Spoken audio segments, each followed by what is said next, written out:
Assalamualaikum, saya Cik Noanira binti Cik Mazlan mewakili ahli kumpulan saya yang lain iaitu Nur Syahada, Sulaiman Tamizi dan Adam Afiq akan membentangkan tajuk tugasan bagi subjek CTU 263 iaitu 5 keistimewaan pengurusan Islam. Yang pertama, mari kita lihat akan definisi. Definisi pengurusan dalam bahasa Inggeris kita sebut sebagai management yang membawa maksud, arahan kawalan dan cara mengendalikan sesuatu. Akan tetapi, definisi menurut Ahmad Ibrahim Abu Sin, pengurusan membawa erti kajian ilmiah dan kesenian bergantung kepada bakat dan kebolehan seseorang menjadi pengurus. Jadi di sini kita boleh lihat bahawa istilah pengurusan barat dan istilah pengurusan Islam adalah berbeza. Seterusnya, kita akan lihat objektif pengurusan Islam. Objektif pengurusan Islam adalah untuk melaksanakan undang-undang Islam seperti yang termaktub di dalam Al-Quran dalam surah Al-Hajj. Beralih kepada kepentingan pengurusan Islam. Terdapat 5 kepentingan pengurusan Islam yang perlu kita ketahui. Yang pertama adalah pengurusan Islam dapat membantu menjalankan operasi dengan sempurna. Yang kedua, pembahagian kerja dapat dilakukan secara cekap dan berkesan. Yang ketiga, ianya dapat membantu kita untuk mencapai sesuatu objektif.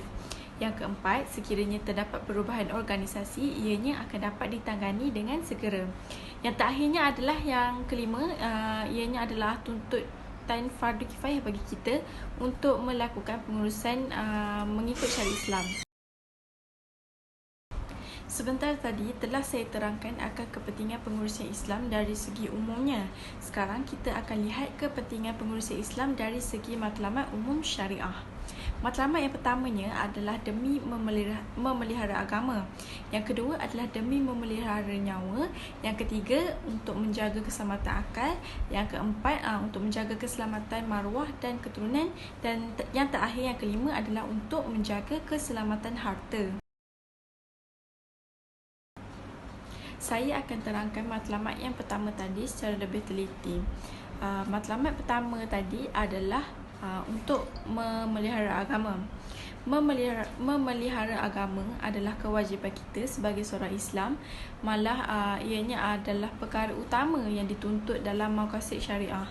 Allah Subhanahu Wa Taala telah mensyariatkan kita supaya kita sentiasa berdakwah, berjihad, memerangi ajaran sesat dan mencegah gejala murtad.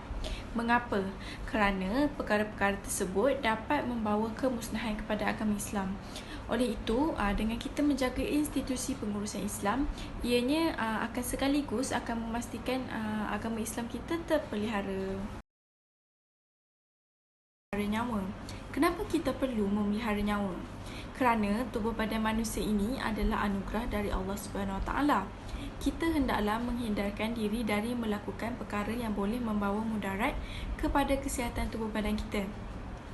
Ini termasuk juga mengapa Allah Subhanahu Wa Taala meletakkan sesuatu hukum terhadap makanan yang halal dan haram untuk dimakan dan diminum, kerana terdapat makanan dan minuman yang boleh merosakkan kesihatan dan buruk kesannya terhadap diri kita.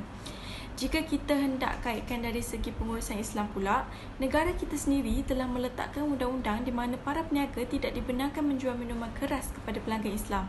Peraturan yang telah dilaksanakan ini telah membuktikan bahawa pengurusan Islam adalah elemen yang penting dalam memelihara nyawa umatnya.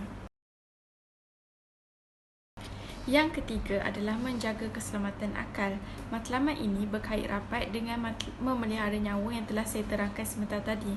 Selain tubuh badan, akal adalah perkara yang berharga yang telah diberikan oleh Allah Subhanahu Wa Taala kepada manusia yang perlu kita isi dengan ilmu pengetahuan. Dengan cara mengaplikasikan pengurusan Islam pada setiap perkara yang kita lakukan, ianya pasti akan mengelakkan diri kita dari lemah berfikir. Yang keempat adalah demi menjaga keselamatan maruah dan keturunan.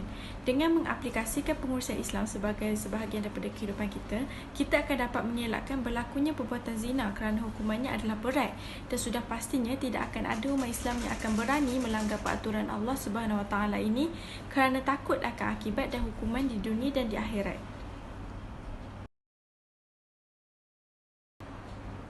Yang terakhir adalah demi menjaga keselamatan harta.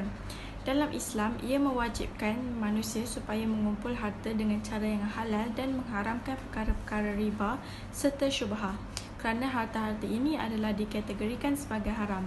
Sekiranya kita tidak mengikut syariat yang ditetapkan oleh agama, harta yang haram dimakan tersebut akan menjadi darah daging dan akan membawa mudarat kepada tubuh badan kita. Sebagai contoh, ianya akan menggelapkan hati dan membawa kita jauh dari hidayah Allah Subhanahu Wa Taala. Kesimpulan yang dapat saya dan rakan-rakan katakan di sini adalah sebelum kami memulakan tugas ini, terdapat banyak masalah yang kami hadapi. Contohnya seperti tidak dapat mencari masa yang tepat untuk berbincang kerana kami semua juga turut sibuk dengan tugas yang lain. Akan tetapi melalui perbincangan kami bersama pensyarah iaitu Ustaz Wan Azmi bin Ahmad, kami dapat memperkukuhkan lagi ikatan silaturahim antara satu sama lain. Akhir kata, kami berbangga dan benar-benar berterima kasih kepada pensyarah kami kerana membantu sehingga kami dapat menyelesaikan tugasan ini dengan sempurna. Sekian, Assalamualaikum warahmatullahi wabarakatuh.